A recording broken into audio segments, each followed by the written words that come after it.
성경 말씀 마태복음 26장 6절에서 13절까지의 말씀입니다.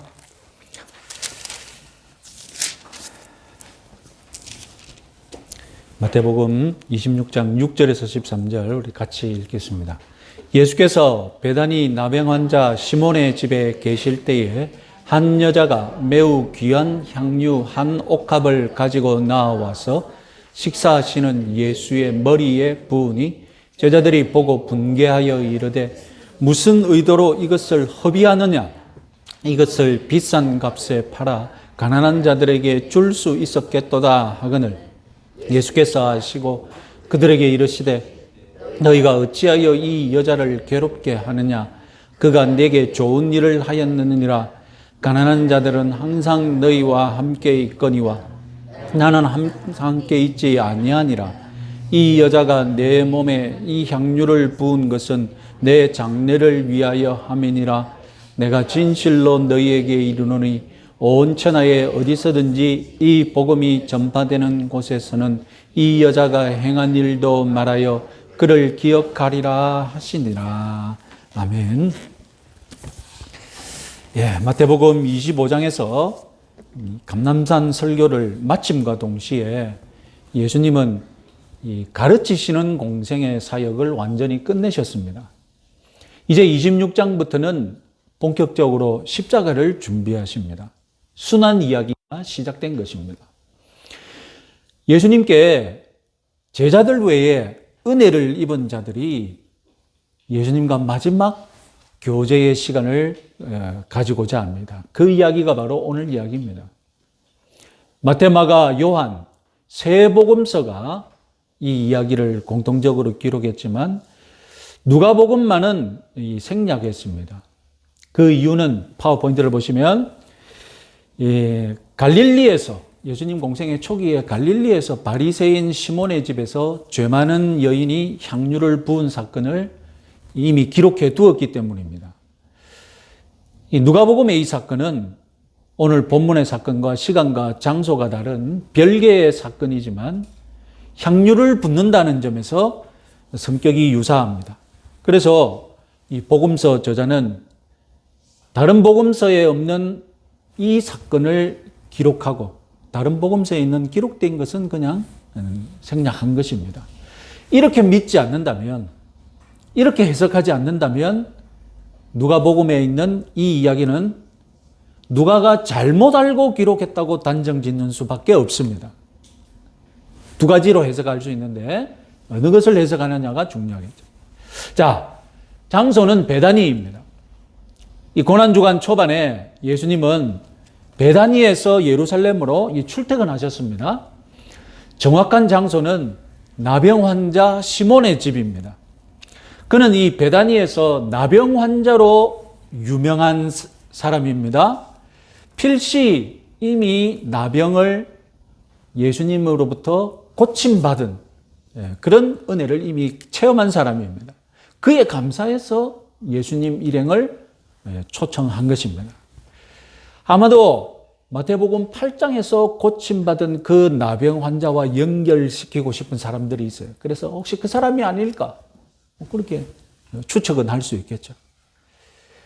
마태, 마가, 요한복음이 기록하고 있는 이 향유 이야기들 속에서 역시 이 차이점이 조금씩 있습니다. 그러나 그 차이점들이 있다고 해서 성경이 틀린 기록이 아닙니다. 우리가 교통사고 목격자를 다 모아보면 그 목격자들이 한 방향에서 목격한 것이 아니고 동서남북 다양한 방향에서 목격 안 했겠습니까? 그러면 목격했음에도 불구하고 자기들이 보지 못한 것이 있고 그리고 그 방향에서 보면 조금씩 차이 나는 것이 있지 않겠습니까? 그러면 동서남북의 그 목격담을 다 모아보면 어떻습니까? 차이점이 아니라 부족한 것을 메꿔주고 그리고 정확하게 알 수 있는 단서들이 다 모아지는 것이죠. 오늘 이 사건도 마찬가지입니다. 먼저 마태는 향유를 부은 여자를 무명으로 소개했습니다. 사람을 영웅으로 만들고 싶지 않았겠죠. 그러나 요한복음에 의하면 이 마르다의 동생 마리아입니다. 아마도 마르다와 마리아는 지금 같은 마을에서 벌어지는 이 식사 대접 잔치에 자기들이 도우미로 일손을 돕고 있을 수도 있습니다. 자, 마태 마가복음에는 향유를 예수님 머리에 부었다고 기록되었고 요한복음에는 발에 부었다고 기록되었습니다. 조금 뒤에 예수님이 여인의 행동을 전체적으로 평가하실 때 12절을 보십시오. 예수님은 어디에 부었다고 합니까? 예수님은 자기 몸에 부었다고 얘기하십니다. 마리아가 향유를 부은 것을 생각해 보면 머리에 부었으면 당연히 몸까지 흘러갔겠죠. 그리고 발에는 조금 미치지 못했다고 생각하고 발에 한 번 더 부은 것 같습니다. 그러니까 마가는 머리에 부은 것, 마태 마가는 머리에 부은 것만 기록했고 요한은 발에 부은 것을 주목한 것이죠. 그리고 예수님은 어디에 부었다고 평가하십니까? 몸에 부었다고 평가하신 것입니다. 자, 잔치에서 이 기름을 붓는, 향유를 붓는 일은 유대 관습상 낯선 이 행동이 아닙니다. VIP 손님이 방문하시면 그 손님의 머리에다가 기름을 부어줍니다. 향유를 부어주면 좋은 냄새가 나지 않습니까? 그리고 그 당시에는 이 샌들을 신고 다녔기 때문에 더러운 발을 씻도록 발 씻을 물도 제공하는 것이 이 주인의 마땅한 예절입니다. 그 집에 노예가 있다면 노예가 그 일을 하겠죠. 자, 은혜를 입은 시몬이 예수님을 초청해 놓고 이 마땅한 예절을 일부러 지키지 않았다?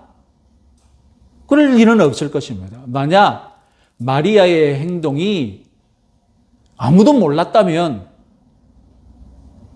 마리아가 불시에 행한 일이라면 시몬은 주인의 예절을 이미 지켜서 예수님 머리에는 시몬이 주었던 머리가 향유가 발라져 있었을 것이고, 그리고 발 씻을 물도 제공받았기 때문에 발도 깨끗해져 있었을 것입니다.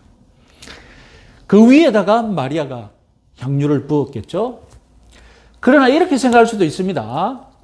처음부터 예수님을 위한 잔치를 시몬과 마리아의 집안이 서로 같이 의논해서 준비했다면 나사로 가족과 시몬이 역할을 분담했다면 식사와 기본적인 물은 시몬이 제공하고 향유는 마리아가 준비하는 것으로 서로 합의가 됐을 수도 있다는 것입니다. 이 복음서 기록 간의 마지막 차이점, 결정적인 차이점은 무엇이냐면 마태는 예수님의 장례를 위한 여인이 기름 부은 날이 고난주간 수요일의 이벤트 중에 하나라고 기록하고 있습니다. 그러나 요한복음은 12장에서 6월절 엿새 전이라고 분명하게 정확한 날짜를 밝히고 있다는 것입니다. 그러니까 요한복음에 의하면 고난주간 바로 전주에 예수님과 제자들은 금요일 오후에 베다니에 도착하시고 금요일 오후부터 안식일을 지키십니다. 그리고 토요일 해 떨어질 때까지 안식일입니다. 그리고 토요일 해가 지면 이제 안식일이 끝났습니다. 그러니까 베다니의 이 시몬의 집에 가서 이제 잔치를 즐긴 것입니다. 그리고 날이 밝으면 일요일이 되기 때문에 예루살렘으로 올라가서 예루살렘 입성으로 무엇이 시작되는 겁니까? 고난주간이 시작되는 것입니다. 그래서 마태가 향유를 바친 이야기의 순서를 바꾼 것 같습니다. 그렇게 바꿔서 기록한 의도가 있겠죠. 마태복음에서의 위치 혹은 문맥, 즉 오늘 본문 전후의 이야기들이 어떻게 되고 있는가, 그걸 보면 마태가 기록 순서를 옮긴 이유를 우리가 생각해 볼 수 있습니다. 이 본문 앞에는 유대 지도자들이 예수님을 죽이려 한다는 흉계가 소개되고 있고, 그리고 이 본문 뒤에는 가룟 유다의 배반이 기록되어 있습니다. 그 가운데 일부러 끼워 넣었어요. 이건 어떤 효과가 있도록 한 것이겠습니까? 소위 샌드위치 효과라고 하거든요. 일의 전후를 나누어서 그 사이에 끼워 넣는 그런 기법인데 무엇이 드러납니까? 흉계와 배반 사이에 헌신이 끼워져 있습니다. 그래서 이 여인의 헌신이 어떻게 되는 것입니까? 더 두드러지게, 더 빛나게 보이는 것이죠. 이렇게 예수님을 죽이고 안달나는 사람들이 주위에 있는데 이 여인은 어떻게 했다고요? 그 사이에 헌신을 끼워 넣어서 이토록 빛나는 헌신을 했다는 것을 돋보이게 하려는 그런 의도가 있는 것입니다. 자, 이렇게 아름다운 헌신 이야기에 어울리지 않게 분노의 이야기가 덧칠해져 있습니다. 다름 아니라 제자들이 이 여인의 행동을 보고 화를 냈던 겁니다. 마리아가 분 향유가 매우 귀한 향유인 것이 이 분노의 원인이었습니다. 요한복음에서는 순전한 나드라고 밝힙니다. 인도에서 자라나는 나드 식물의 뿌리에서 추출한 기름인데, 그러니까 수입품인 거예요. 수입품 럭셔리 향수인 거예요. 유대 지방에서 쓰는 구할 수 있는 그런 향유와는 비교가 안 되는 최상급 그런 향유였습니다. 마가와 요한은 300데나리온의 가치가 있다고 덧붙였죠. 데나리온, 노동자의 하루 품삯입니다. 300데나리온, 300. 여러분 365일 중에 안식일에 쉬어야 하니까 쉬는 날 빼면 300일은 곧 뭘 말하는 겁니까? 1년을 이야기하는 거잖아요. 1년에 자기가 벌 수 있는 날인 거죠. 1년치 연봉인 거예요. 1년치 품삯인 거예요. 오늘날 값어치로 못해도 10만 원을 잡읍시다. 하루 품삯 10만 원을 잡으면 3천만 원짜리 향수인 거예요. 향유. 비싸도 너무 비싼 이 향유가 부어지는 것을 보고 제자들은 실용적으로 생각했습니다. 차라리 향유를 팔아서 그 값으로 가난한 자를 구제하는 데 사용하는 것이 옳다. 제자들이 그렇게 생각했는데 누군가 입 밖으로 그 말을 했죠. 누가 했습니까? 요한복음에 의하면 가룟 유다가 그 말을 했습니다.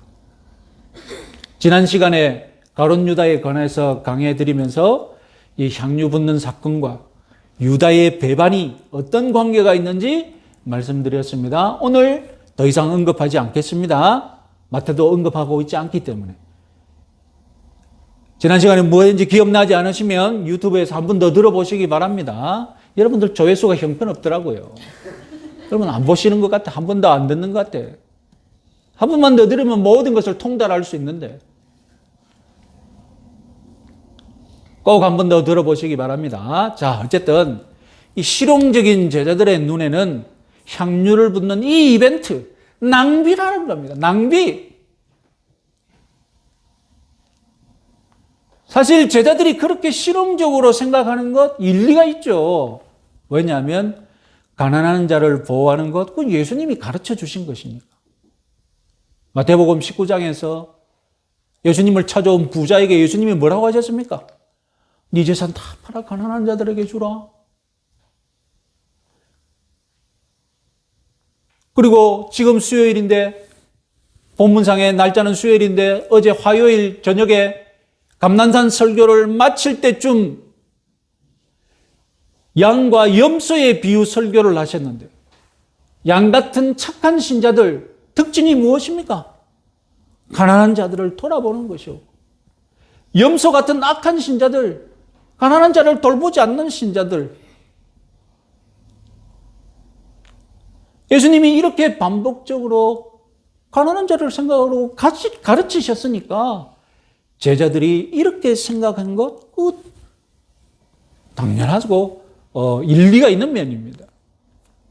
더군다나 내일이면 6월절인데 6월절에 가난한 자들에게 자비를 베푸는 것, 이것도 중요한 풍습 중에 하나였습니다.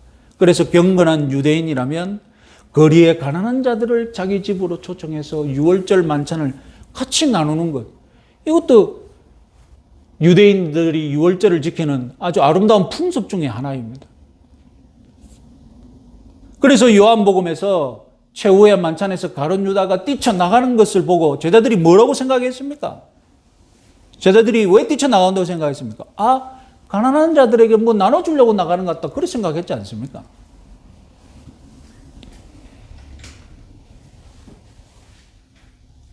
자, 예수님은 제자들이 이렇게 근거가 있는 분노에 반대하시고 마리아를 변호하십니다. 10절 예수께서 아시고 그들에게 이르시되 너희가 어찌하여 이 여자를 괴롭게 하느냐?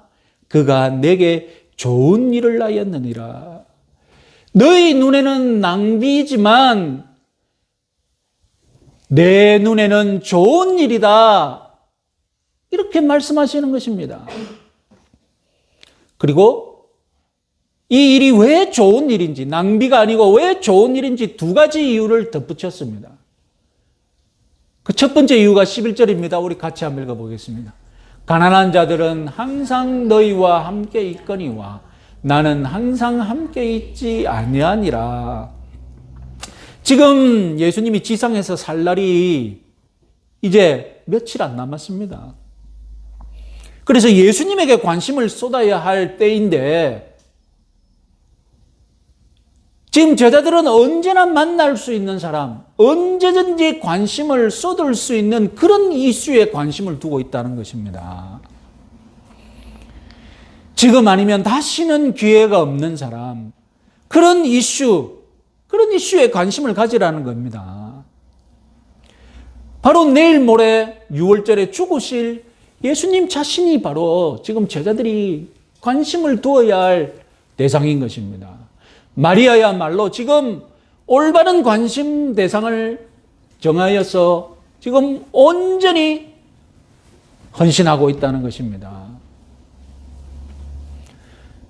그래서 지금 올바르게 관심을 가진 다른 마리아들도 있거든요. 지금 베다니에서 마리아가 올바른 관심으로 예수님께 헌신했다면 예루살렘에도 다른 마리아들이 예수님이 오시면 예수님 십자가에서 예수님 십자가 밑에서 예수님을 지킬 것이고 예수님이 돌아가시면 그 시신을 따라가면서 예수님의 시신을 온전히 매장하는 데까지 다 따라갈 다른 마리아들도 우리 조금 있으면 목격하게 될 것입니다. 이렇게 마리아라는 이름을 가진 여인들이 예수님께 온전히 관심을 가지고 예수님 죽음에 이르기까지 예수님 무덤까지 따라가는 데 헌신했다면 엉뚱한 관심을 가지고 있는 이 제자들 내일 다 도망갈 겁니다. 예수님도 버려두고 관심을 다른 데 두고 있으니까. 여러분, 예수님께 온전히 집중해야 예수님을 따라갈 수 있습니다. 이것저것 다 들고 예수님 같이 따라가는 거 너무 힘듭니다. 그렇게 할 수 있으면 해보십시오.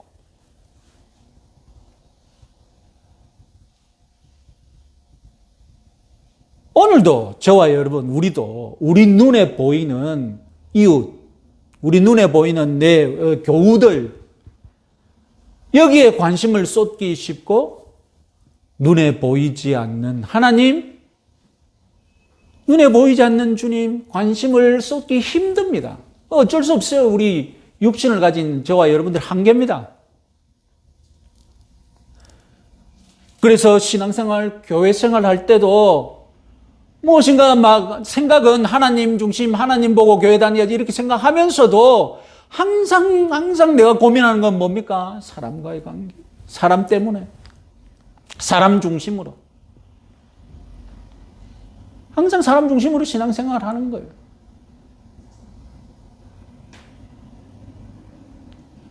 오늘 본문에서 예수님이 제자들에게 가난한 사람이 먼저냐? 내가 먼저가 아니냐? 이렇게 말씀하셨습니다. 마찬가지입니다. 교회는 가난한 자에게 집중하기 위해 모인 공동체가 아닙니다.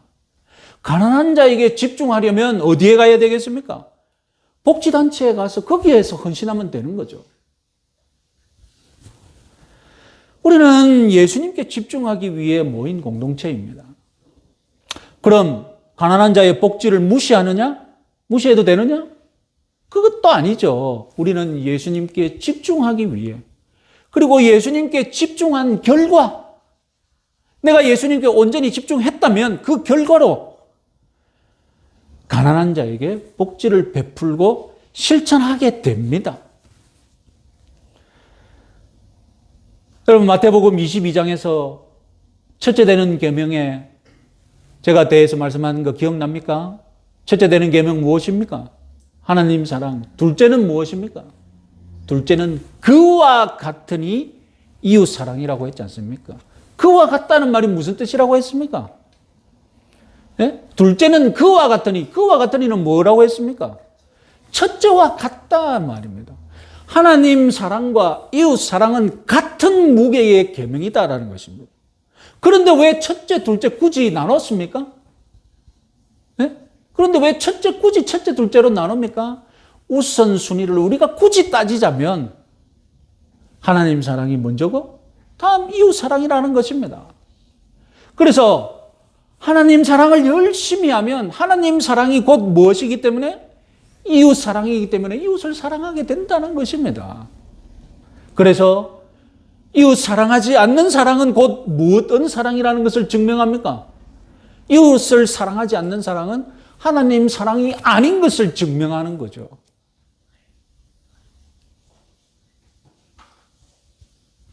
오늘 보면 11절도 똑같이 해석되어야 됩니다. 교회가 예수님께 집중 잘하면 예수님께 집중하는 것과 가난한 자들에게 집중하는 것 마치 하나인 것처럼 보이게 됩니다. 그런 경지에 올라갑니다. 그것이 바로 참교회의 경지입니다. 이런 경지가 우리 교회의 경지, 여러분들의 경지가 되도록 소원합니다. 자, 마리아의 향유 부음이 선하다. 그 이유 두 번째, 12절입니다. 같이 한번 읽어보겠습니다.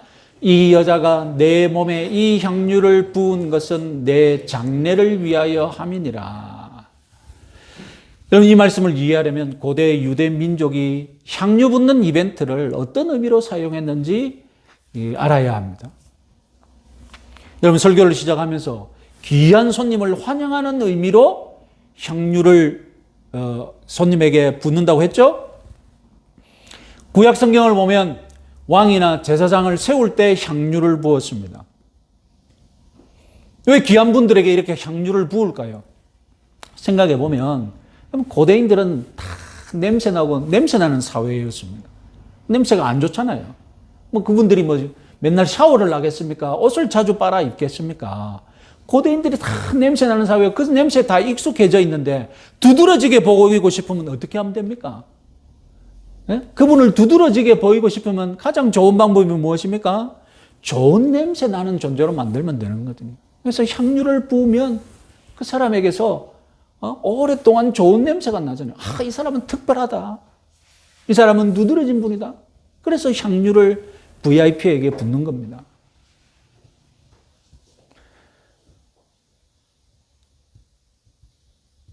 그런데 예수님은 그것이 아니라 정확하게 무슨 목적으로 이 향유를 붓는지 말씀하셨습니다.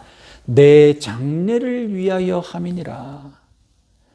향품은 당시 유대 장례식에서 첫 번째 가는 필수품입니다. 아니, 그럼 시신에게 왜 향품을 쓸까?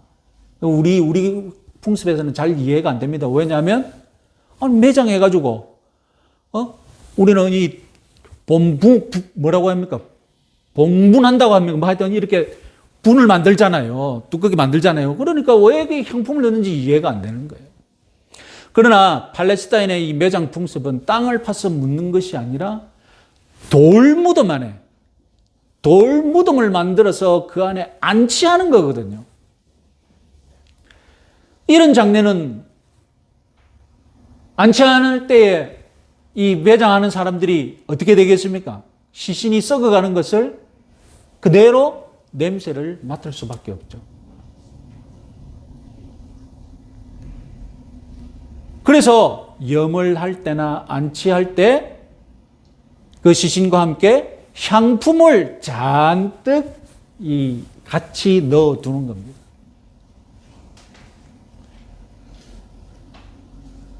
예수님 장례 절차에서 니고데모가 총 34kg에 이르는 향품을 준비했다고 요한복음은 말하지 않습니까?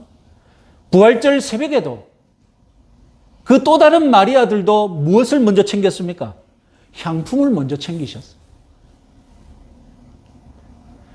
자, 그러면 오늘 본문에 이 베다니의 마리아는 예수님의 죽음을 의식하고 예수님의 죽음을 알아차리고 진심으로 장례를 준비하는데 향품을 지금 쓰고 있느냐? 아닙니다.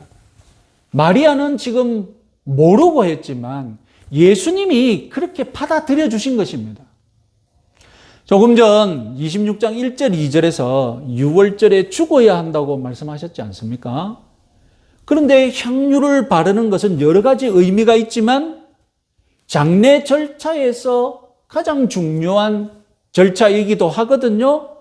그래서 이 여인의 향유 부음은 여인은 그냥 예수님을 VIP로 모시고 싶어서 향유를 부었지만 예수님은 지금 고난주간을 보내고 있기 때문에 어떻게 받아들이신 것입니까? 이것은 나의 장례를 위한 지금 절차다라고 그렇게 해석해 주신 것입니다. 그래서 이 향유 부음을 예수님은 자기 십자가 죽음의 징조, 십자가 죽음의 전조로 받아들이신 것이죠. 자, 오늘 마태복음의 의도에 따라서 우리 본문을 다시 한번 정리해 봅시다. 마태의 기록 의도, 그것은 이 마리아의 헌신을 유대 지도자들의 흉계와 가론 유다야의 배신 사이에 끼워 넣어서 이 여인의 헌신을 돋보이고 빛나게 하는 것이 마태복음의 의도였습니다. 그런데 본문을 더 자세히 보니까 본문 안에서는 누구와 누구가 지금 비교가 되고 대조가 되고 있습니까? 이 여인과 제자들이 지금 비교가 되고 있고 대조가 되고 있죠. 제자들은 여인을 낭비라고 지금 막 야단치고 분노하고 있지 않습니까? 그래서 우리는 이 마태의 의도대로 지금 마리아의 헌신과 제자들의 분노가 이 대결하고 있는 이것에 마지막으로 좀 더 주목해서 오늘 적용해 보고자 합니다. 자, 먼저 마리아의 헌신을 생각해 봅시다. 마리아의 헌신을 생각할 때 마리아가 이 비싼 향유를 어떻게 마련했을까? 그걸 좀 생각해 보면 우리의 다른 은혜를 받을 수 있습니다. 자, 노동자 1년 품삯만큼의 이 비싼 향유, 베단이라는 이 조그만 마을에서 어떻게 이 향유를 가지고 있을까요? 오늘날 여러분 가까운 백화점이나 명품점, 오늘날 온라인으로 주문하면 바로 오는데 도대체 2000년 전 마리아는 이 수입 최고급 향유를 어떻게 가지고 있었을까요? 예수님 온다고 어디 막 가서 사오지는 않았을 거잖아요. 그럴 수도 없고. 그러면 제자들이 이 향유가 어떻게 그에 가지고 있을까? 누군가 추측하기로는 아마 집안 대대로 내려오는 가보였을지도 모른다. 합당한 추측이죠. 고대 세계에서 향유, 이것은 환금성이 높은 투자 상품이었습니다. 오늘날 금을 구입하고 부동산을 구입하고 주식을 투자하고 우리가 오늘날 황금성이 높은 투자 상품들이 있지 않습니까? 고대 세계에서 2000년 전 고대 세계에서 아주 최고급 향유가 다름 아니라 그와 같은 투자 상품이었다는 것입니다. 그래서 집안이 부유하면 향유를 많이 사다 놓고 자기 부를 과시하기도 했습니다. 마리아 집안은 틀림없이 경제적으로 여유가 있는 집안이면은 부인하기 힘듭니다. 그래서 만약 이 향유가 가보였다면 지금 마리아는 집안 대대로 내려오는 가보를 어떻게 하고 있는 겁니까? 화물을 주님께 지금 내놓고 드린 거 부어버린 거예요. 가보가 아니라면 마리아 개인이 미래를 위해 여윳돈이 생길 때마다 향유를 모았을 수도 있습니다. 그러기 위해 돈을 절약하고 먹고 싶은 것, 입고 싶은 것 조금씩 절약했을 것입니다. 그래서 해가 지나면 이 향유가 조금씩 늘어나는 그런 재미로 이 향유를 모았을 수도 있습니다. 아까 말씀드렸다시피 이것은 사치스러운 취미가 아닙니다. 21세기를 사는 여러분들이 지금 금을 모으고 부동산을 사고 주식으로 재테크하듯이 지금 마리아도 그렇게 향유를 모았을 수가 있다는 것입니다. 여러분, 적금을 부으시면 한 달에 조금씩 늘어나는 그 재미, 여러분 솔솔하지 않습니까? 저 지금 카카오뱅크에 26주 적금 들고 있거든요. 26주 적금. 여러분 압니까? 26주 적금? 매주 한 번씩 적금을 넣는데 26주에 끝나는 적금이 있어요. 1년치 이자를 주는데. 그래서 1,000원씩 넣으면 다음 주는 2,000원, 다음 주는 3,000원, 다음 주는 4,000원. 그래서 26주 가면, 마지막 주에 가면 26,000원을 넣게 돼 있어요. 얼마나 재밌습니까? 지금 여러분, 이 여인이 이 향유를 어떻게 소유했을까를 추측할 때 두 가지밖에 없다는 것이죠. 가보가 아니면 이 여인이 지금 투자 상품으로 이렇게 이 향유를 모으는 그런 습관이, 취미를 가지고 있었을 것이라는 것입니다. 마리아는 지금 그런 자신의 애장품이자 전 재산 같은 향유를 지금 예수님의 죽음을 위해 바쳤던 것입니다. 그 향유야말로 자신의 온갖 정성과 노력이 깃든 최고의 애장품이었기 때문입니다. 예수님을 만나기 전에는 그 향유가 마리아의 인생에서 가장 중요한 덕목이었어요. 가장 중요한 물질이었어요. 그 향유가 늘어나는 재미로 살았을지도 모릅니다. 그러나 예수님을 만나고 나서는 관심사가 달라지는 것이죠. 더군다나 예수님은 마리아의 가족 나사로를, 그 죽었던 나사로를 어떻게 했습니까? 살려주셨지 않습니까? 그래서 이제 자기 가족에게 베푸신 은혜와 사랑이 너무 크고 고마워서 자기가 가진 가장 귀한 것, 자기 집안이 가진 가장 귀한 것 주님께 바치고 있는 겁니다. 주님의 사랑과 은혜를 체험하고 누리고 보니 향유보다 예수님이 더 귀함을 느꼈고 어느새 우선순위가 바뀐 것입니다. 전에는 향유가 제일 우선순위였는데 이제는 예수님이 제일 우선순위로 관심이 바뀌는 것입니다. 여러분, 한때 인기를 끌었던 신앙서적 이름이, 예배에 관한 서적인데 이름이 고귀한 시간 낭비 예배입니다. 지금도 꾸준히 인기가 있어서 구입할 수 있습니다. 제목이 재밌죠? 고귀한 시간 낭비 예배. 무슨 의미인지 이해가 되시죠? 어떤 관점에서 보면 예배는 시간 낭비인 것 같다는 것입니다. 그렇게 생각하는 사람들이 있고요. 그런데 그 앞에 무엇이 붙었습니까? 고귀한 시간 낭비다라는 겁니다. 낭비? 그래, 인정한다. 낭비다. 그런데 하나님께 낭비하는 것이다. 하나님께 고귀하게 낭비하는 것이다. 그것이 예배다. 이 책이 주장하는 바겠죠.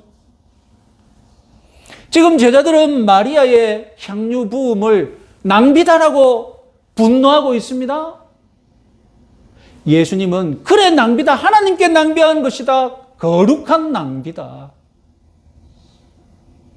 이렇게 인정해 주시는 겁니다.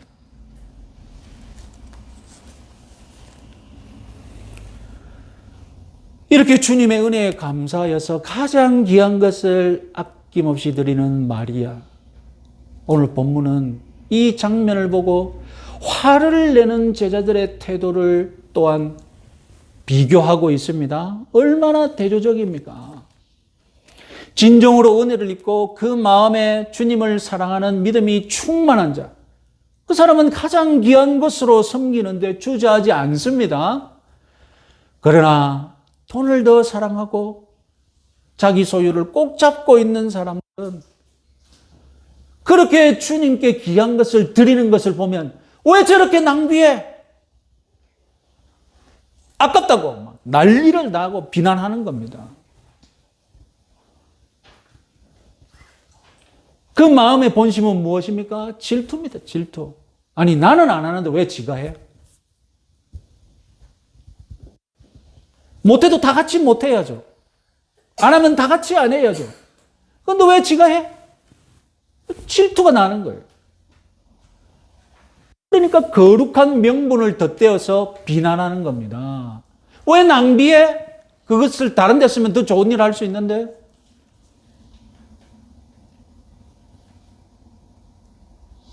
지금 제자 수준이 그렇다는 겁니다. 제자 수준 무엇입니까? 제자들 수준. 대놓고 내가 주님 예루살렘에 가가지고 혁명하면 나는 오른자리에 앉을게. 너는 왼자리에 앉아라. 아니다. 내가 오른자리에 앉을 거다. 이들의 관심이 이토록 저질이니까 권력이라든지 물질에 이렇게 관심이 있으니까. 그런데 이 여자의 헌신 앞에서 자기들이 수준이 드러나 버리니까 얼마나 저질인지 드러나 버리니까 막 화가 나는 거예요. 왕따 시키면 다 같이 왕따 시켜야 되는데 한 놈이 톡 튀어나와가지고 그 보호하고 있네. 그러면 왕따 시키는 놈들은 다 부끄럽잖아. 자기들이 못된 짓 하고 있다는 게 다 드러나 버리잖아. 그러면 안 되잖아요. 그럼 어떻게 해야 됩니까? 다 같이 왕따 시키도록 분위기를 조정해야죠.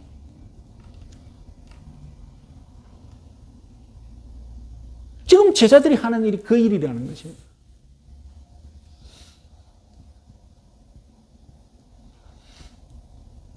여러분들은 어떻습니까? 고귀하게, 거룩하게 낭비하는 쪽입니까? 아니면 거룩하게 낭비하는 사람을 보고 저 쓸데없이 낭비하는 사람이라고 비난하는 쪽입니까? 주님께 칭찬받는 쪽입니까? 우리 빌립보서 2장 8절 말씀 마지막으로 한번 읽어봅시다. 빌립보서 2장 8절 말씀 같이 한번 읽어보겠습니다. 또한 모든 것을 해로 여김은 내 주 그리스도 예수를 아는 지식이 가장 고상하기 때문이라. 내가 그를 위하여 모든 것을 잃어버리고 배설물로 여김은 그리스도를 얻고. 바울은 그리스도가 가장 소중하기 때문에 다른 것은 다 배설물로 여긴다. 똥덩어리로 밖에 안 보이는 거예요. 빛나는 것도 주님을 위하여서는 그냥 똥처럼 버릴 수 있는 거예요.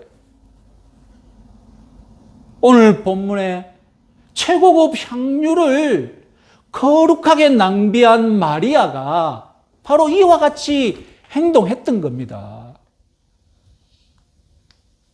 자신의 소중한 이 재테크 취미인 이 향유를, 혹은 갑오일지도 모르는 이 향유를 주님을 위하여서 아낌없이 쏟아부은 것입니다.